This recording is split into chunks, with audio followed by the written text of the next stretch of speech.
अस्सलाम वालेकुम प्यारे बच्चों, क्या हाल है। सितंबर 2015 का इकोनॉमिक ऑर्डर क्वांटिटी का मैं सवाल आईकेप का डिस्कस करूंगा। कॉन्सेप्ट्स हम लोग बेसिक लेक्चर्स में डिस्कस कर चुके हैं। इन वीडियो लेक्चर्स का काम ये है कि मैं आप लोगों के साथ प्रैक्टिस करूं। तो विदाउट वेस्टिंग एनी टाइम सवाल को रीड करते हैं, स्टार्ट करते हैं, बिस्मिल्लाह करते हैं और सॉल्व करते हैं। इस सवाल में क्या लिखा हुआ है जनाब? इस सवाल में लिखा हुआ है choco king limited CL produces and markets various brands of chocolates having annual demand of 80,000 kg. The following information is available in respect of cocoa powder, which is the main component of the chocolate and represents 90% of the total ingredients. यानी कि भाई company chocolate बनाती है 80,000 kilo, 90% उसमें जो है वो cocoa powder डलता है जो मेरा मेन इंग्रेडिएंट है। अच्छा, सवाल की पहली रिक्वायरमेंट क्या है? कैलकुलेट EOQ या इकोनॉमिक ऑर्डर क्वांटिटी।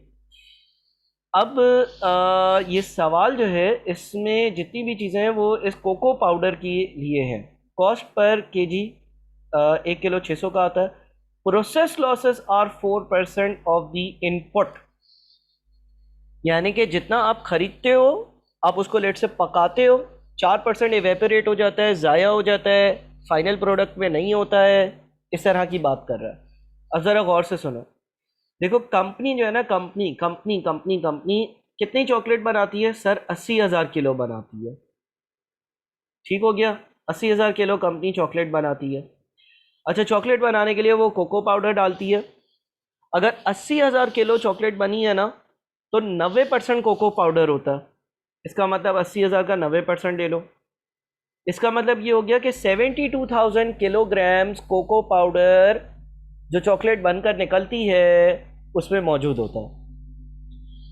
अब अगर मुझे ये पता है ना कि प्रोसेस लॉसेस 4% है, ऑल्दो ये प्रोसेस कॉस्टिंग में आप इसकी डिटेल पढ़ोगे तो आपके अगर फाइनल प्रोडक्ट में 72,000 किलोग्राम्स कोको पाउडर है तो इसका मतलब ये नहीं है कि आप 72,000 किलोग्राम्स ही खरीदोगे। आपको ये सोचना चाहिए कि जितना आप खरीदते हो फिर आप चॉकलेट बनाना शुरू करते हो तो 4% ज़ाया हो जाता है। इसका मतलब रेशो बना लो अपने पास। इसका मतलब अगर मैं 100 किलो खरीदूंगा, 4 हो जाएगा ज़ाया, और चॉकलेट में कितना होगा? 100 माइनस 4 यानी कि 96। बात को समझे हो? अगर तुम 100 किलो खरीदोगे, अगर तुम 100 किलो खरीदोगे तो 4 किलो ज़ाया हो जाएगा। 4 किलो ज़ाया हो जाएगा, बचेगा कितना? 96 बचेगा। तो ये क्या है सर? ये बचने वाली क्वांटिटी है, क्योंकि ये सारा प्रोसेस होने के बाद जो चॉकलेट बनी है उसमें इतना कोको पाउडर होना चाहिए, यानी कि ये 96 हिस्से हैं रेशियोज के हिसाब से। मैं खरीदूंगा कितने? 100 हिस्से। तो मैं कितना खरीदूंगा? 72,000, 96 हिस्से हैं। एक हिस्से की वैल्यू निकालने के लिए 96 से डिवाइड और 100 हिस्सों की वैल्यू निकालने के लिए 100 से मल्टीप्लाई, यानी कि तुम 75,000 किलो खरीदोगे। देखो हो गया क्या कि 75,000 किलो तुम खरीदोगे, उसको पकाओगे, जब पकाओगे तो 75,000 किलो का 4% ज़ाया हो जाएगा और तुम्हारे पास बचा हुआ कितना होगा? 72,000 किलो। तो हम जब अपनी वर्किंग करेंगे ना, हम इस क्वांटिटी पर करेंगे, 75,000 किलो के हिसाब से सारी वर्किंग करेंगे अपनी EOQ की, क्योंकि मैं EOQ में ये देखता हूँ कि जो ख़रीद रहा हूँ वो मुझे कितने का ख़रीदना है, कितने क्वांटिटी में ख़रीदना है। तो मेरी सारी वर्किंग्स 75,000 किलो के हिसाब से ही होंगी। सही है ना? अच्छा, आगे लिखा हुआ है purchase and storage cost are as follows. Annual variable cost of the procurement office है 6 मिलियन। प्रोक्योरमेंट ऑफिस या परचेज डिपार्टमेंट या परचेज ऑफिस मतलब जो जगह से चीज़ें खरीदी जाती हैं। The total number of orders of all the products is estimated at 120। तो अगर मुझे ऑर्डरिंग कॉस्ट ढूंढनी हो ना, एक ऑर्डर की ऑर्डरिंग कॉस्ट, मुझे पता है कि प्रोक्योरमेंट डिपार्टमेंट के टोटल खर्चे हैं 6 million.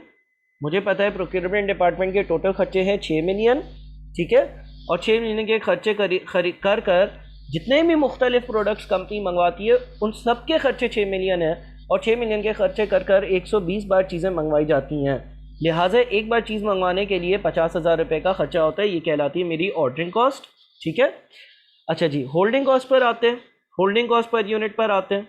Holding cost per unit के बारे में क्या लिखा हुआ है? Storage and handling cost is ₹20 पर kg पर मंथ। 1 किलो को 1 महीने स्टोर करने और हैंडल करने का खर्चा 20 रुपये है। Other carrying cost is estimated eight ₹5 और दूसरे खर्चे 5 रुपये हैं। सर इसका मतलब ये हो गया कि 20 + 5 यानी कि 1 किलो को 1 महीने रखने के, होल्ड करने के खर्चे 25 हैं। तो 12 महीने के टोटल खर्चे हो गए 300, ठीक है ना। और कंपनी का बफर स्टॉक भी है, ये हम डिस्कस कर चुके हैं काफ़ी बार। अच्छा, ईओक्यू कैलकुलेट करना है पहले पार्ट में, तो 2 into cost of ordering, 2 into cost of ordering into demand 75,000 divided by holding cost per unit, और इसकी पावर हो गई 0.5, या आप अंडर रूट में भी लिख सकते हो। तो 5,000 आपका ईओक्यू आ रहा है, यानी कि ये सजेस्ट ये कर रहा है कि 5,000 किलो मंगवाना, फिर 5,000 किलो मंगवाना, फिर 5,000 किलो मंगवाना, ऐसे चलना, सही है। Part B, a vendor is offered to CL a quantity discount of 2% on all the orders of minimum of 7,500 kgs. Advise CL whether the offer of the vendor may be accepted. क्या मैं vendor की offer को accept करूं? वो बोलता है तो मुझसे 7,500 चीज़ें एक साथ खरीदो तो मैं तुम्हें 2% डिस्काउंट दूंगा। मैं 2 कॉलर्स बनाऊंगा, एक ईओक्यू का और एक डिस्काउंट वाला जो ऑप्शन है ना उसका। देखो, अगर तो मैं ईओक्यू की बात करता हूँ, तो मुझे 5,000 चीज़ें एक वक्त पे मंगवानी होंगी। अगर डिस्काउंट वाले ऑप्शन की बात करता हूँ तो 7,500 चीज़ें एक वक्त पे मंगवानी होंगी। ये मेरा ऑर्डर साइज़ हो गया। अच्छा, ऑर्डरिंग कॉस्ट कैसे निकाले सर? या नंबर ऑफ ऑर्डर्स, चलो निकालते हैं नंबर ऑफ ऑर्डर्स, और फिर हम टोटल ऑर्डरिंग कॉस्ट भी निकाल लेंगे। नंबर ऑफ ऑर्डर्स कैसे आएंगे? पूरे साल में 75,000 चीज़ें चाहिए। अगर आप 5-5 हज़ार करके चीज़ें मंगवाओगे तो आपको 15 बार चीज़ें मंगवानी होंगी। और अगर पूरे साल में 75,000 चीज़ें चाहिए और अगर आप 7,500 करके चीज़ें मंगवाओगे तो पूरे साल में 10 बार चीज़ें चाहिए होंगी। टोटल ऑर्डरिंग कॉस्ट कैसे आएगी सर? जो आपके नंबर ऑफ़ ऑर्डर्स है उसको ऑर्डरिंग कॉस्ट पर ऑर्डर यानी कि 50,000 से मल्टीप्लाई कर दो तो आपकी टोटल ऑर्डरिंग कॉस्ट जो है वो कोई 7.5 लाख बनती है। अच्छा, अगर आप डिस्काउंट वाले ऑप्शन पर जाते हो तो आप 10 बार ऑर्डर्स प्लेस करोगे। 10 बार जब ऑर्डर्स प्लेस करोगे और एक ऑर्डर प्लेस करने के लिए 50,000 का खर्चा होगा तो आपकी टोटल ऑर्डरिंग कॉस्ट 5 लाख पर चली जाएगी। अच्छा, एवरेज इन्वेंट्री कैसे आएगी? अगर हम एवरेज इन्वेंट्री कैलकुलेट करते हैं तो एवरेज इन्वेंट्री का तरीका क्या था? एवरेज इन्वेंट्री का तरीका था order size divided by 2 plus buffer stock 2,000 का। Order size divided by 2 plus buffer stock 2,000 का। जितने भी मेरे रजिस्टर्ड स्टूडेंट्स हो, अगर इसकी आपको एक्सेल की फ़ाइल चाहिए तो आप मुझे सिर्फ व्हाट्सएप कर दो 0345308631 पर, आपको मैं इसकी एक्सेल की सॉल्व शीट भी भेज दूंगा। अच्छा, तो ये आ गई हमारी एवरेज इन्वेंट्री। ठीक है सर, एवरेज इन्वेंट्री भी आ गई।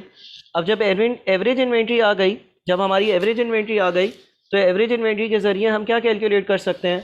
हम अपनी holding cost, total holding cost calculate कर सकते हैं। बिल्कुल कर सकते हैं। कैसे? 4,500 इंटू 300 और 5,750 इंटू 300, ठीक है ना।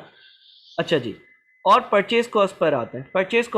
देखो, अगर मैं ईओक्यू पर ऑपरेट करूंगा तो मुझे 2% डिस्काउंट नहीं मिलेगा। 1 किलो 600 का मिलेगा, सवाल में लिखा हुआ है 1 किलो 600 का मिलेगा। और अगर मैं 75,000 किलो ख़रीदूंगा तो टोटल खर्चा होगा कोई, ये बन रहा है, अच्छा खासा बन रहा है। ये क्या आंसर है भाई? 600 इंटू बहरहाल जो भी है, कॉमे डालने पड़ेंगे, कॉमा डालते हैं, कॉमा 45 मिलियन। ओहो, 45 मिलियन। अच्छा, अगर मैं सप्लायर जो है उसकी बात मान लूँगा तो वो 2% मुझे डिस्काउंट देगा। जब वो 2% डिस्काउंट देगा तो 600 को 98% से मल्टीप्लाई करना होगा और फिर उसको मुझे मल्टीप्लाई करना होगा 75,000 से, तो खर्चा होगा कोई 4410 समथिंग हो रहा है। सब में मैं कॉमा डाल देता हूँ, ठीक है। तो ईओक्यू का खर्चा कितना है? इतनी परचेज कॉस्ट, इतनी ऑर्डरिंग कॉस्ट, इतनी होल्डिंग कॉस्ट। और सप्लायर की बात मानने पर खर्चा कितना है? इतनी परचेज कॉस्ट, इतनी होल्डिंग कॉस्ट और इतनी ऑर्डरिंग कॉस्ट। यानी कि डिफरेंस आ रहा है 775,000 का डिफरेंस आ रहा है। अगर मैं सप्लायर की बात मानता हूं तो मैं फ़ायदे में रहूँगा, इसलिए क्योंकि मुझे परचेज कॉस्ट पर डिस्काउंट मिल रहा होगा।